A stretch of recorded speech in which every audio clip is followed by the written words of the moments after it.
오늘 수요 예배 관리위원회 여러분들이 섬기셨습니다.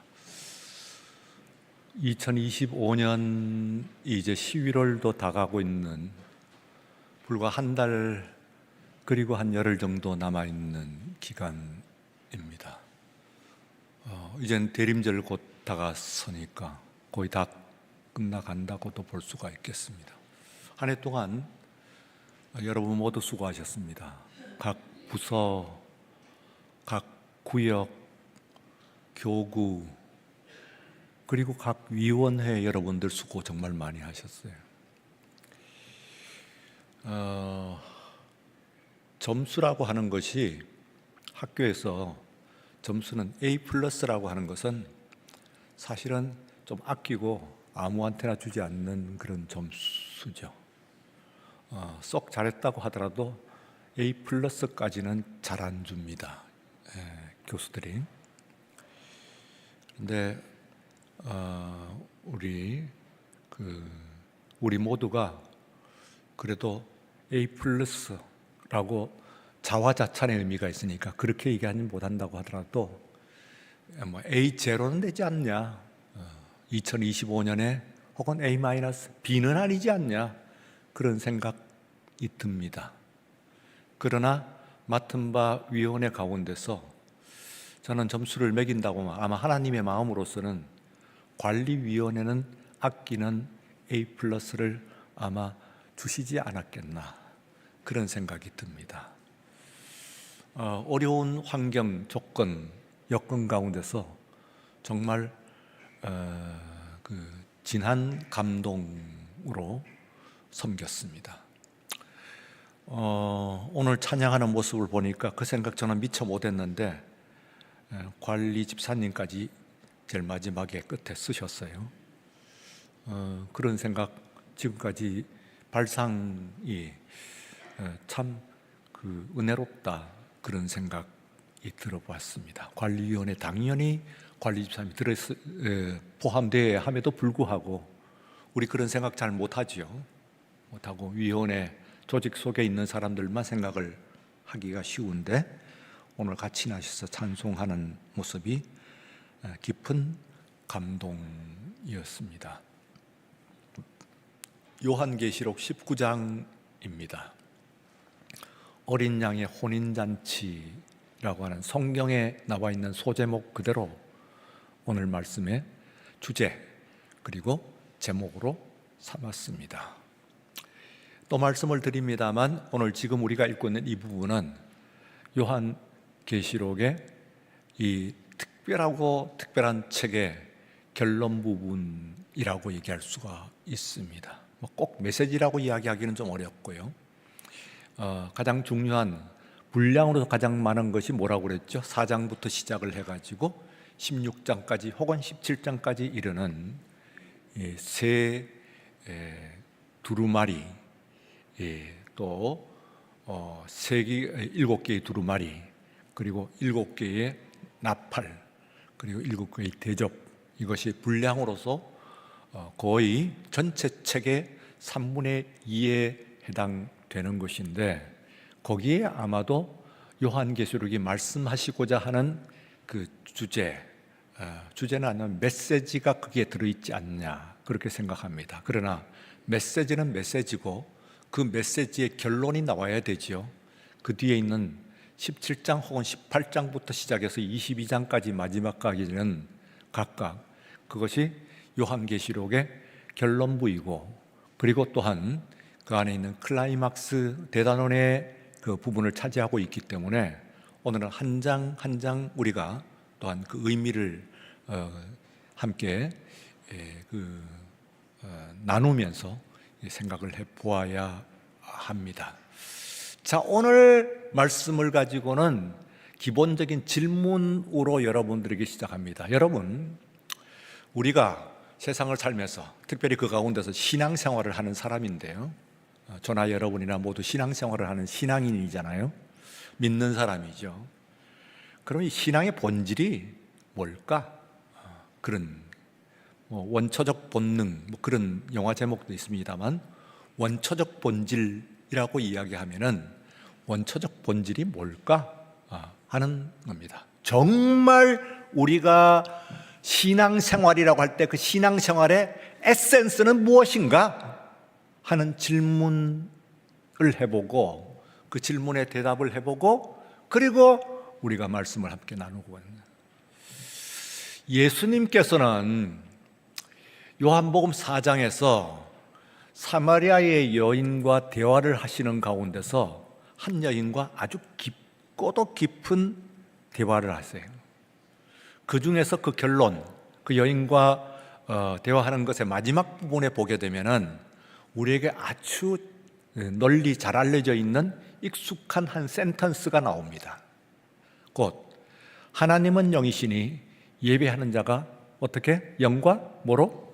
진리로 예배할지니라 하는 말씀이에요. 이 말씀은 워낙 유명해서 우리 교회뿐만 아니라 세계의 모든 그 하나님을 예배하는 교회의 예배의 순서에서 그 앞에 있는 임례선언, 예배의 선언에 이 말씀이 가장 널리 쓰이는 말씀입니다. 하나님은 영이시니 예배하는 자가 영과 진리로 예배할지니라. 그런데 하나의 센텐스로 되어 있습니다만 제가 말씀드린 것은 그 가운데서 세 가지의 우리의 신앙의 본질이라고 이야기할 수 있는 것이 모두 포함되어 있는 아주 그 무게감이 있는 그런 말씀입니다. 세 가지가 뭐냐 하면은 하나님은 영이시다 하는 겁니다.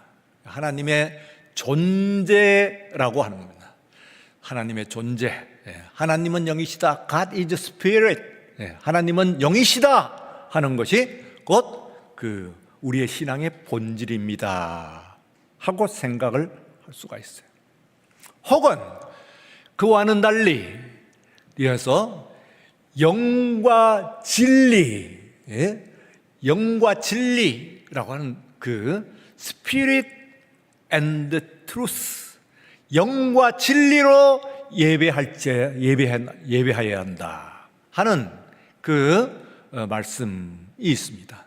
이건 말하자면은 우리에게 도덕성과 경건과 도덕성을 이야기하는 것이 있어요.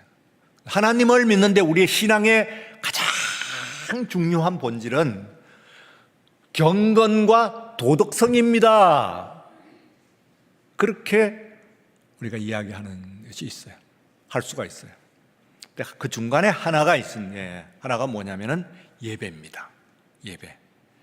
예배하는 자가 영과 진리로 예배할지니라. 그 문장을 가만 놓고 우리가 생각을 해보면은 그 문장은 물론 하나님은 영이시라고 하는 것을 밝히고 있고 그리고 또한 그 뒤에 영과 진리로 예배를 드리라고 하는 말씀도 하고 있습니다만 영과 진리를 넘어서 가지고 정말 예배 자체, 예배하는 자가 영과 진리로 예배한다. 그 안에 있는 수식을 빼고 나면 본문의 그 센텐서의 중심은 뭐냐면 예배하는 자가 예배하라 그렇게 나와 있습니다. 왜냐? 그 이유는 하나님은 영이시기 때문이다. 전제고. 그리고 또한 그러므로 수단 어떤 그 도구라고 이야기하면은 영과 진리로 통로라고 이야기합니다. 영과 진리로 예배하는데 예배자가 예배할 것이다. 그 워시퍼, 예배하는 자. 혹은 NIV 성경 가운데서는 워시퍼 that are worship, 예배하는 예배자들이 워십해야 된다. 그러니까 예배자와 예배자가 예배해야 된다고 하는 말이 반복해서 나오고 있어요. 그래서 이것을 가지고 말하자면 예배는 우리들에게 있어서는 여러 가지로 그 번역이 됩니다. 영어로는요. 일단은 뭐 지금 말씀드린 워십 하는 말이 있고, 혹은 조금 객관적인 학문적인 말로 리추얼이라고 하는 말이 있어요. 제의, 의식, 또 재래 뭐 여러 가지로 번역이 되는 말입니다. 물론 워십도 마찬가지죠. 그래서 세 가지를 정리를 해보면은 우리의 신앙의 본질이 하나님 자신이다. 거꾸로 가서 우선 뒤로 가서부터 하나님의 경건과 도덕, 이것이 우리의 신앙의 본질이다. 신앙인들은 신앙적으로 보면 경건해야 되고, 그리고 또한 뿐만 아니라 도덕적으로 깨끗해야 된다, 완벽해야 된다, 성결해야 된다. 그것이야말로 신앙의 본질이다. 그렇게 생각을 한 수가 있어요. 아마 여러분들 가운데서 이 시간에 질문을 하면은 지금 이 순간까지 살아오면서 신앙생활을 하면서 내가 신앙생활을 하는 것의 가장 본질, 가장 압축해갖고 가장 속에 있는 것이 무엇인가 하는 것은 대답이 아마 조금씩 갈려질 거라고 생각이 돼요. 많은 사람들이 경건과 도덕이야말로 우리의 신앙의 본질이다. 신령과 진정, 그것이 신앙인, 그거 없으면 신앙은 다 소용없다. 그런 생각을 하고 있는 많은 사람들이, 틀렸다는 얘기는 아니고 그렇게 대답을 하는 사람이 많이 있을 것 같아요. 아마 여러분들 가운데도 있을 것 같아요. 신앙이요?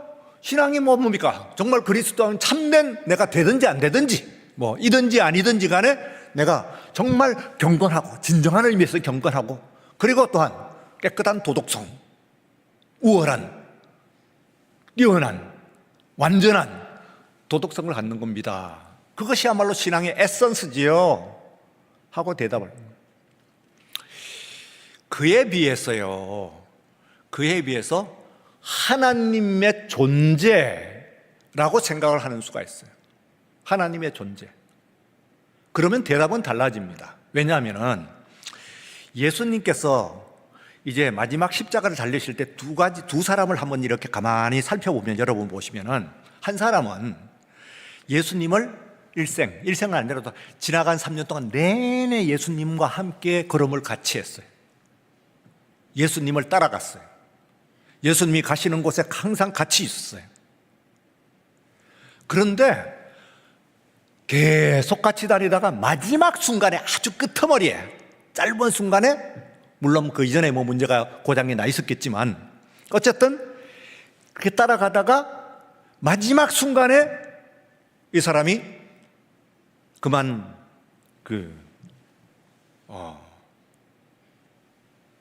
문제를, 말하자면 도덕성이 무너지는 거예요.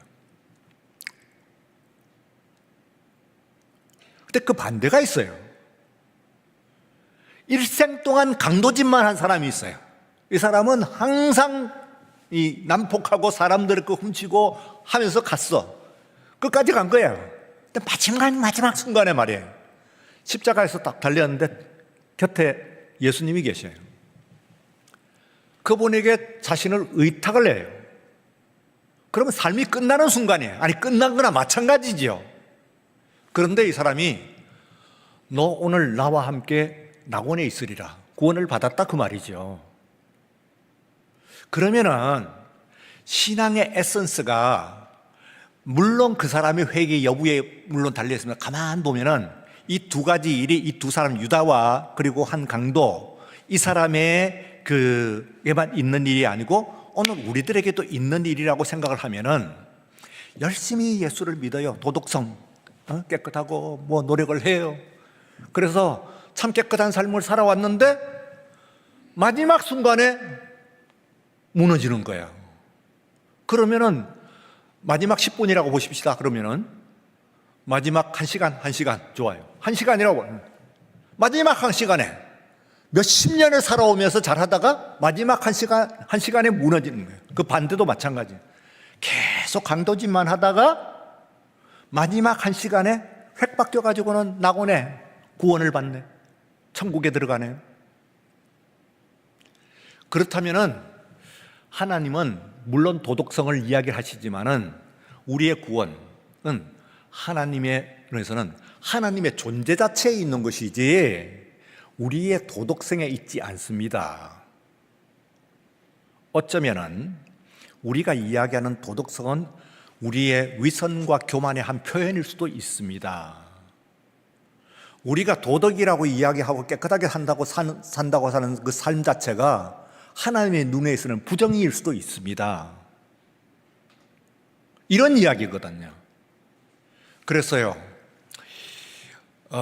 우리가 교단으로 이야기를 하면은 그 감리교나 혹은 그 성공회 뭐 이런 쪽은 도덕성을 더욱 강조를 해요. 그런데 이 개혁 신학은 하나님의 존재를 강조해서요. 하나님께 달려 있는 것이지 하나님의 그 마지막 그 사람이 옳다, 의인이다, 죄인이다 하는 그 권능은 내 도덕성에 있는 것이 아니란 말이에요. 하나님께 달려 있는 거라고요. 그래 내 평가와 다를 수가 있고 세상의 평가와 다를 수가 있고 지금 우리들의 평가와는 다를 수가 있어. 하나님이. 왜냐하면 하나님은 하나님이시기 때문에 그래요. God is God. 그러니까 하나님은 하나님이시에요. 칼바르트의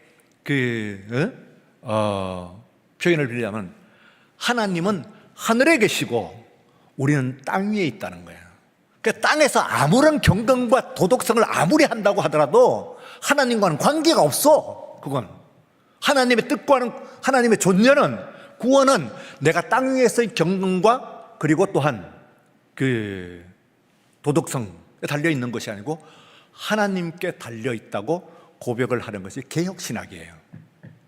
물론 이거는 완전히 버린다 그런 뜻은 아닙니다. 보다 강조점이 어디에 있느냐 하는 것을 이야기를 하는 것이라고 볼 수가 있죠. 그러나 이제 마지막 세 번째, 오늘 그 본문에 관련돼 가지고 세 번째 있는 말씀은 바로 이제 리추얼, 제2 예배죠. 예배에 달려 있는 것. 우리의 신앙의 본질은 예배에 달려 있는 것이다. 이렇게 생각하는 쪽은 뭐 우리와는 이제 궤를 근본적으로 달리합니다만 카톨릭 같으면은 카톨릭이 그런 그 생각을 가지고 있어요. 정교회도 마찬가지라고 보시면 돼요. 혹은 우리보다는 루터교는 조금 더 그쪽을 가지고 있어요. 무슨 얘기냐? 한 예를 들어서 여러분 적어도 수요일 오늘 예배 나오신 분들은 다 세례 받으셨죠? 그러면 세례 받으셨다는 그 객관적인 사실 때문에 여러분들 다 구원 받았나요? 글쎄요. 그런데 카톨릭은 받은 겁니다. 카톨릭은. 예. 교회 안에서 세례를 받았으면은 그건 확실한 구원의 그 범주 안에 들어가는 거예요. 그래서 세례가 굉장히 중요해요. 근데 여러분들은 세례는 어느 정도 의미가 있나요? 성찬 참여하는 정도? 교회의 임직을 갖는 정도? 그거 말고 여러분의 본질적인 구원과 관련돼 갖고 세례를 받은 것과 안 받은 것은 어떤 차이가 있나요? 정말로 세례는 구원과 관련이 있나요? 구원 그 자체와 세례가 관계가 있나요? 아마도 도덕성을 강조를 하는 쪽에서 가게 되면 그건 별로 의미가 없을 것 같기도 해요. 혹은 하나님의 존재 자체를 강조하는 쪽에 하면은 그건 하나님께 달린 것이지 불가지 우리는 그걸 판단할 수가 없어요. 하나님의 이 권능, 하나님의 존재 자체, 하나님의 뜻에 달려 있는 것이기 때문에 우리와는 다른 하나님의 뜻이 있겠지요 하고 이제 생각을 합니다. 그러면은 굉장히 주관화가 돼요. 그럼 주관화의 장점도 있고 약점도 있어요. 약점은 그냥 왔다리 갔다리 되는 거예요. 신앙이 업다운이 얼마나 심한지 내가 오늘 구원을 받았다가 내가 스스로 생각하기에 다음 날 보면 구원을 안 받은 것이 돼. 그랬다가 은혜 받으면 구원을 받은 것이 돼. 그래서 이게 업다운이 왔다 갔다 그러면서 계속해서 괴로운 거예요. 그래서 신앙생활을 하면서 신앙생활 내내 편치 않아. 예. 근데 카톨릭은 편해. 세례를 받았으면 구원을 받은 거니까. 그런데 또 약점이 있어. 예. 갓파더 보셨죠? 예. 보시면은 한쪽에서는 세례를 하고 한쪽에서는 드르륵 기관단총으로 쏘죠. 무슨 얘기냐 하면은 거기에서 지금 얘기하려고 하는 것은 이 사람들이 그러면은 그 깡패들이 세례를 영세를 포기를 해야 될 텐데 그걸 아주 거룩하게 드리는 거예요. 귀하게 생각하고 정말 귀하게. 그러면서 이게 객관화돼 버렸기 때문에 주관적인 도덕성이나 이런 것들이 감각이 떨어지는 거예요. 그러니까 깡패짓 얼마든지 하면서 예수를 믿고 교회 다닐 수가 있는 것이지. 영세를 믿고. 그러니까 그거 진짜 골치 아픈 거예요. 그러니까 장단점이 있다는 것을 제가 말씀을 드리는 겁니다. 그래서 아마 여러분들에게도 오늘 이 시간에 좀 본질적인 얘기긴 합니다만 셋 중에 어느 거예요? 여러분들은 내 신앙을 가지고 딴 사람은 물어볼 것 같으니 내가 가지고 있는 신앙을 가지고 가장 중심할 때 그건 경건과 도덕입니다 하는 쪽도 이 가운데도 있어요. 그렇게 생각해요. 대화하다 보면 결국은 그 사람이 생각하는 것은 교회는 모름지기 그래야 되고 그리스도인이라고 한다면 신앙인이라고 하면 그래야 된다고 생각하는 사람들이 있어요. 또 한편에 있어가지고 한 사람은 그와는 반대로 개혁신학에 가깝다고 생각했죠. 하나님의 존재지요. 그러니까 두렵고 떨림으로 하나님 앞에서 있는 거, 하나님의 존재를 체험하는 거, 이것이야말로 신앙의 본질이지요. 하나님이 존재하지 않으면은 한낱 내 도덕성 율법적인 바리새적인 그런 자랑밖에 더 됩니까? 하고 생각을 해요. 그런데 세 번째는 제의, 예배. 여기에 있는데 이제 이 세 가지를 가지고 이제 여러분들 가운데서도 다 있다 그러죠. 배분은 좀 다를 겁니다. 그러나 이 가운데서 대화를 하고 아마 제가 붙들어 한 번씩 신앙에 대한 논쟁이라기보다는 우리 서로 토론을 한번 해보십시다. 신앙 토론을 한번 신앙에 관한 토론을 해보십시다. 그것도 뭐 책에서 읽은 거 말고 정말 내가 어떻게 신앙은 뭐라고 생각을 하는지 당신 나도 신앙인인데 이 나이까지 이 시간까지 신앙인을 가져왔는데 신앙이 뭔지 하는 것을 가지고 이야기를 하다 보면 세 가지로 기본적으로 가닥이 잡혀요. 이 세 가지로. 어떤 사람은 경건과 도덕성. 지난주에 우리 프란시스는 경건이죠. 그런 것이라든지. 혹은 오늘 이 세상 가운데서 정말 가난하고 억눌리고 병들고 헐벗은 자를 위해서 자신을 내어주고 이런 것들. 이런 것들이 이제 말하자면 그 경건이고 도덕성이고 한편에 있어서는 그런 것들이 보다는 신앙의 진짜 본질은 홀리 트램블링, 거룩한 떨림. 여러분들이 정말 여기 나오면 이 세상에 있는 내가 이성을 가지고 내 체험을 가지고 내가 자신 있다고 그러고 내가 공부도 하고 그 졸업장도 쥐고 세상에서 직업도 이렇게 갖고 저렇게 갖고 이 나이까지 했습니다만 오늘 이 시간에 나와가지고 떨린단 말이에요. 아무리 여러분이 떨리는 것이 말하자면요. 보세요. 대학을 졸업을 하고 사회적인 경력도 그만큼 가지고 그리고 이렇게 저렇게 리더십도 다 가지고 있던 그런 사람이 다른 데서는 참 잘하고 동문회 가면은 사람들을 울렸다 웃겼다 하는데 이상하게 여기 딱 오면은 떨리는 거예요. 이 자리가. 안 떨리는 사람도 있어요. 심지어는 그 반대도 있습니다만 그러나 우습게 얘기하는 그런 사람도 없지는 않아요. 그러나 많은 사람들이 또한 이 자리에 오면은 떨려요. 뭔가. 그게 홀리 트램블링, 거룩한 떨림이야. 혹은 어떤 사람은 누미노제 하는 좀 어려운 말로 했어요.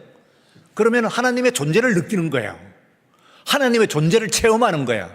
그것은 그 하나님의 존재는 아드니스. 그러니까 말하자면 나와는 다르고 다른 곳과는 다르고, 그리고 또한 다른 데서 경험할 수 없는 어떤 특별하고 신비스러운 그런 것이야말로 신앙의 본질이다 하고 생각을 하는 사람인데, 틀렸다는 얘기는 아니고 그게 맞습니다. 어떤 의미에서는 개혁의 신학이 가장 가깝다고, 가장 강조하는 부분이 그 부분이라고 말씀을 드렸고, 그런데 오늘 여기에 있는 말씀은 세 번째 있는 것을 가지고 제의인데, 제의는, 예배는 이게 지금 그 문제가 좀 걸려 있는 것이, 그러다 보니까 제의는 조금씩 그전보다도 자꾸 위축되는 거예요. 그전에는 우리 신앙의 그 선배들은 목숨을 걸고 주일 성수했잖아요. 주일을 거룩하게 지키는 거예요. 주일을 거룩하게 지키고, 새벽 예배 나오고, 수요일 나오고, 토요일 금요일 날 밤새워 기도하고, 예배를 계속해서 드리는 것이죠. 근데 그 신앙이 점점 줄어가요. 그래서 이제는 점점 축소해서 꼭 주일날 예배 드렸으면 됐지, 꼭 그렇게 가야 되나? 그 예배에 대한, 말하자면 죄의식? 혹은 죄의식이 아니고 의식이겠죠. 의식이 점점 옅어지는 거예요.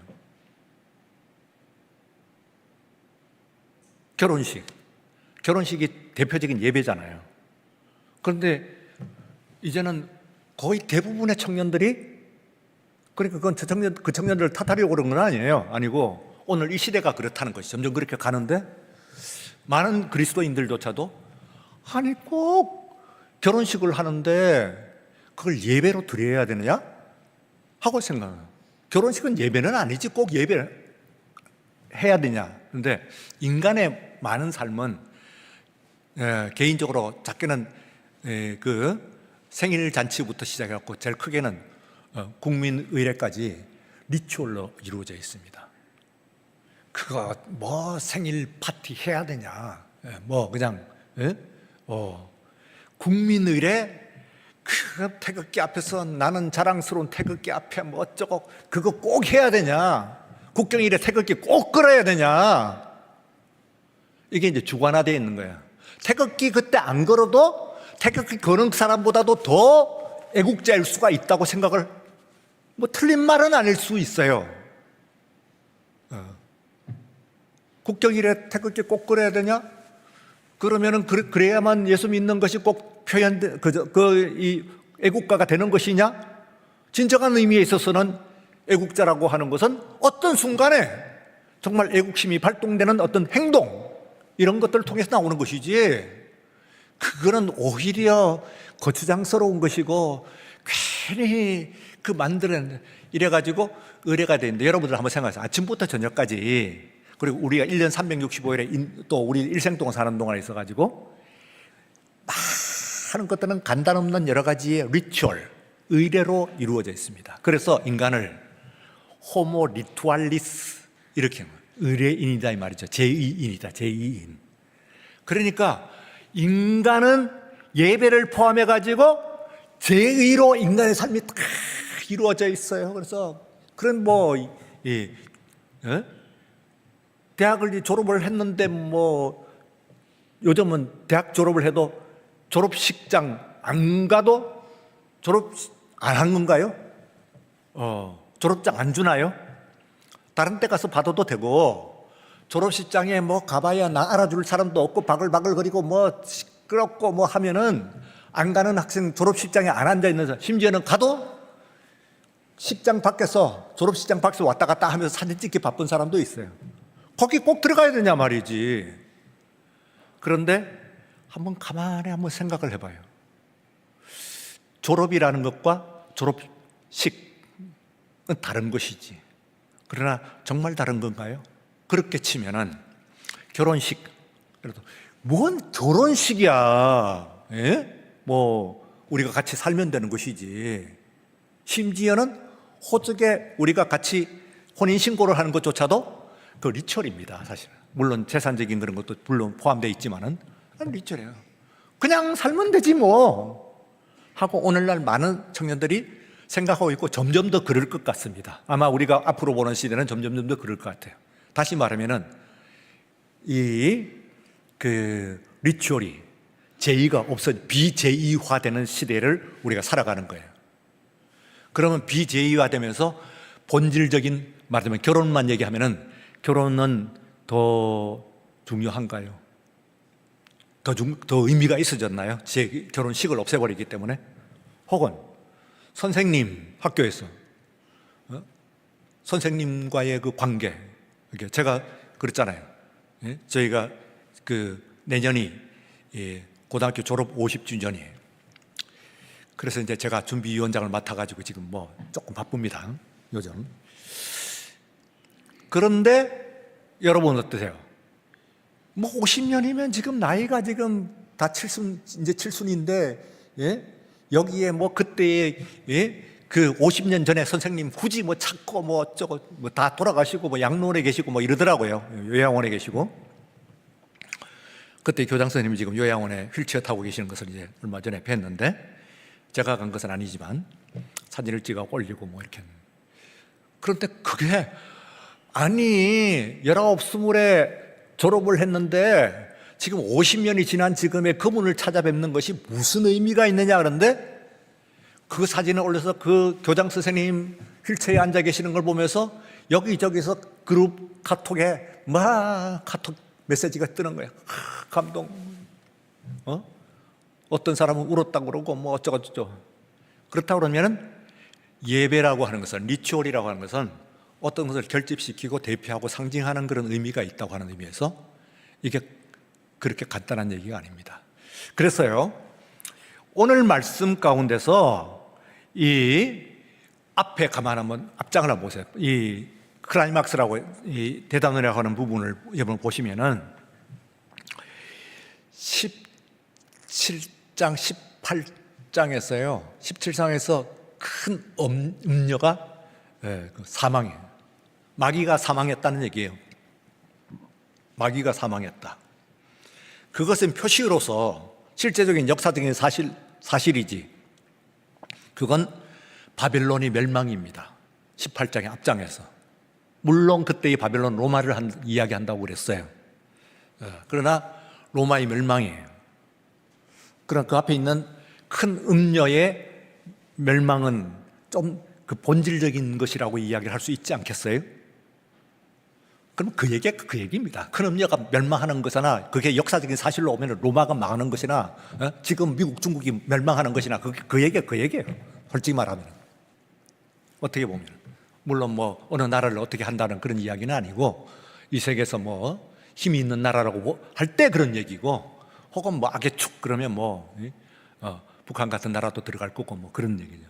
그거 북한이나 악의 축 그런 나라들이 무너지면은 그것은 역사적인 사실이고, 그거 그 앞에 원리로서 프린시플로서 이게 마귀가 사망했다는 거예요. 마귀가 멸망을 했단 말이에요. 그러고 난 다음에 오늘 본장에서 어린 양의 혼인잔치라고 하는 게 나옵니다. 이게 말하자면 혼인잔치는 리추얼이에요. 마귀 죽었으면 됐지. 로마가 멸망했으면 됐지. 하나님의 뜻이 이 땅에 성취가 됐으면 됐지. 그걸 가지고 세레모니를 뭘 하려고 해. 리추얼 뭐 혼인잔치는 왜 하냐 이거예요. 굳이 안 해도 되잖아요. 그런데 오늘 19장에서 하나님 오늘 말씀은 리추얼 하는 거예요. 어린 양의 혼인 잔치라고 하는 거예요.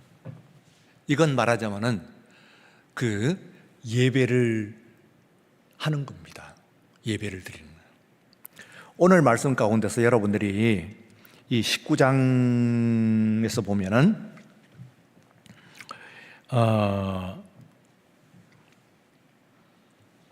여러분 그 본문을 좀 해가지고 찾아보시면은요,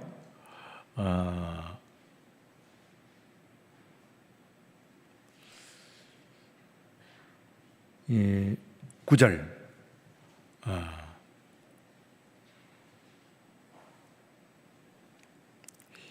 예, 제가 찾은 게 맞나? 내가 요거 예, 본문으로 다시 찾아야겠네요. 19장 요한계시록 같이 한번 찾아보세요. 요한계시록 19장.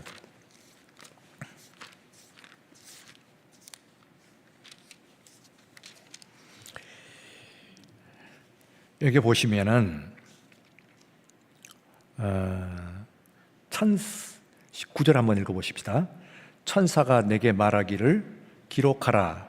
어린 양의 혼인잔치에 청함을 받은 자들은 복이 있도다 하고, 또 내게 말하되 이것은 하나님의 참되신 말씀이라 하기로. 10절 내가 그 발 앞에 엎드려 경배하니 그가 나에게 말하기를 나는 너와 및 예수의 증언을 받은 내 형제들과 같이 된 종이니 삼가 그리하지 말고 오직 하나님께 경배하라. 예수의 정은 예언의 영이라 하더라. 이게 무슨 말씀이냐 하면은, 이 사람들이 어린 양의 혼인잔치에 참여해가지고 어린 양께 경배를 하려고 하니까 뭐라고 하느냐 하면은, 나한테 경배를 하지 마라. 나는 예배를 받는 사람이 아니고 예배를 드리는 사람, 예배자라는 거예요. 예배자. 예배의 대상은 하나님이시에요. 당연히 어린 양의 혼인잔치의 주제는 예수님이십니다. 주인공이시죠. 그런데 예수님은 성육신 하셔가지고 하나님께 예배를 드리는 너희들 종과 종 중에 한 사람이 종들의 한 사람 하나와 같이 되었다, 그 말이에요. 그러니까 나는 예배를 받는 자가 아니고 예배를 드리는 너희 중에 하나라는 말씀입니다. 이 말씀이. 우리가 예수님의 이름으로 기도를 드리잖아요. 기도 드릴 때마다. 그러면 그 기도를 받으시고, 물론 그 기도를 받으시면 성부 하나님이시기도 하고 성자 예수님이시기도 하고 성령 하나님이시기도 해요. 그렇지만 엄격하게 구분을 하자면은 그 기도를 받으시는 분은 아버지 하나님이십니다. 그래서 부를 때, 처음 기도를 할 때 아버지 하나님을 불러야 돼요. 그리고 제일 마지막에는 누구의 이름으로 기도를 하냐? In the name of Jesus. 그러니까 예수의 이름으로 예배를 드리는 거예요. 그 기도를 드리는 거예요. 그러니까 기도를 받으시는 분은 아니죠. 예수님은. 엄격하게 구분하자면, 물론 광기적인 의미에서 우리가 예수님께 기도를 드린다고 하는 것은 예수님 내 기도를 받아주세요 하는 것이 전체 틀렸다. 성령님 받아주세요 하는 얘기. 제가 전에 한번 편지로 얘기를 했잖아요. 편지를 보내면은 편지의 우표가 성령이에요. 성령께서 전달하시지 않으면, 성령의 능력이 아니면 하나님께로 올라가질 않아요. 예? 발신인에서 수치인까지 가지를 않는 거예요. 우표 값으로 가는 것이지 이게. 그런데 이 우표가 붙었다고 해서 그냥 가는 게 아니에요. 이걸 가지고 발신자에서부터 시작을 해가지고 수신까지 가야 돼. 예. 응? 아니, 틀렸다. 가는 것은 바로 성령님이에요. 그런데 이 우편 배달부가 그냥 가는 건 아니야. 아무나 길거리에서 아무거나 주워 가지고 그냥 보내는 게 아니에요. 우표의 값을 가지고 이게 편지가 전달되는 거죠. 그렇죠. 그래서 이 우표 값이 뭐냐면 예수님의 피값이요.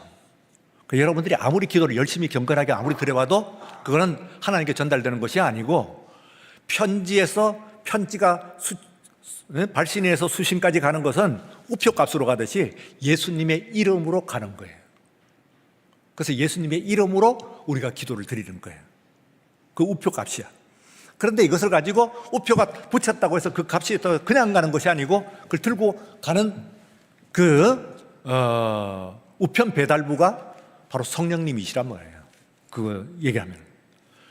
그러니까 여기에서 바로 기도를 받으시는, 엄격하게 구분해서 봤을 때는 기도를 받으시는 누구시냐 하면은 아버지 하나님이신 줄로 믿습니다. 우리가 기도 드릴 때 그걸 고백하는 거예요. 아버지 하나님 하고 부르고, 그리고 끝에 가서 우표를 붙이는데 예수님의 이름으로, 예수님의 피의 공로로 내가 이 기도 드립니다 하면은 그 공로의 값을 인지를 하고 성령께서 그것을 전달을 해 올리는 거란 말이에요. 그러니까 내가 이 예배를 드릴 때에 이 사람들이 당연히 그건 당연해. 어린 양의 혼인잔치에 어린 양께 내가 경배를 하려고 하니까 나한테 경배를 하지 마라 하고 10절의 말씀에 보면은 나는 너와 및 예수의 정언을 받는데 형제로 같이 된 종이니 삼가 그리하지 말고 오직 하나님께 경배하라. 오직 하나님께 예배하라. 그런 얘기입니다.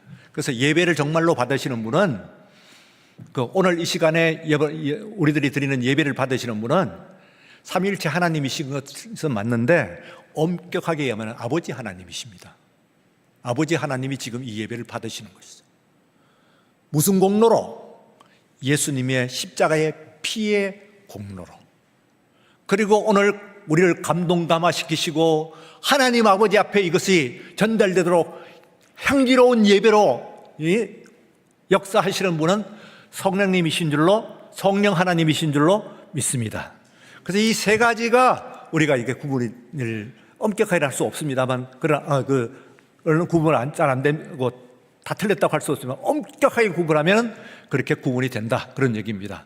그래서 오늘 이제 말씀 가운데서 시간이 갑니다만 제가 다시 한번 강조드리는 것은 예배 제의의 중요성을 놓치면은 양쪽에 있는 하나는 뭐예요? 경건과 도덕성, 또 하나는 뭐예요? 하나님의 존재. 이것이 어디에 나타나냐 하면은 여러분 이걸 가지고 쥐고 우리가 소위 견지라고 하는 계속 유지를 하는 것이 불가능합니다. 예배가 없이는. 그래서 예배를 드리고 또 드리는 거예요. 지난주에 드렸으면 됐지 또 드립니까? 한데 이게 떨어지는 거예요. 그냥 나가죠. 내가 경건한 사람은 심지어는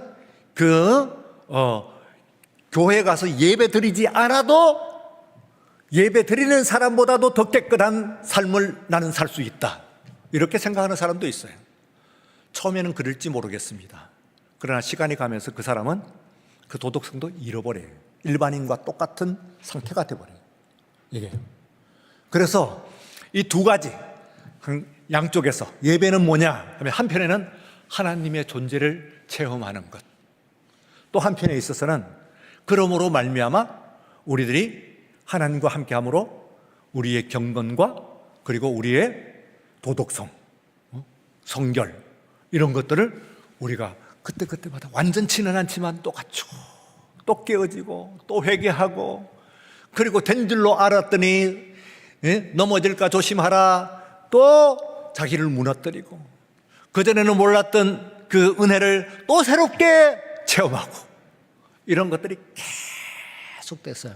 마귀를 이기는 여러분들에게 가장 현실적인 대안은 예배밖에 없는 줄로 믿습니다. 여러분들이 이걸 알아야 돼요. 그래서 제의가 중요한 거예요. 우리가 예배 드리지 않고서 하나님을 체험하고 예배 드리지 않고 우리가 우리의 경건과 도덕성을 계속해서 유지할 수 있다고 하는 것은 불가능한 일이에요. 하나님 가장 원하시는 것은 예배를 받으시는 우리 하나님이신 줄로 믿습니다. 그래서 오늘 여기서 여러분들이 예배를 그렇게 귀하게 생각하시고 항상 내가 마지막 눈을 감는 그 순간까지 이 땅에 살면서, 아니 저 세상에 갔어도 예배는 있다고 그랬잖아요. 딴 건 없어요. 교회는 없어요. 교회는. 왜냐하면 교회가 없다는 얘기는 교회가 필요 없다는 얘기가 아니고 그 땅에 간 모든 존재들이 다 교회예요. 세상이 없는 것이지, 정확하게 말하면 천국에 가면은 세상이 없는 것이기 때문에 거기 있는 모든 세상은 다 교회예요. 그러니까 거꾸로 얘기하면 교회가 없다는 말도 돼. 근데 엄밀하게 얘기하면 세상이 없어지는 것이지, 전부 천국이에요. 그런데 거기에서 교회와 세상의 구분은 이라고 하는 의미에서 교회는 없지만은 뭐는 있냐면은 예배는 있습니다. 거기서 우리가 천국에서 할 일은 뭐냐? 빈둥빈둥거리면서 놀러 다니고 먹고 싶은 거 먹고 좋은 것 하고 하는 것이 아니고, 그때 정말 기쁨으로 우리 하나님 앞에 천국에서 예배 드리는 것이 우리들의 일인 줄로 믿습니다. 예, 우리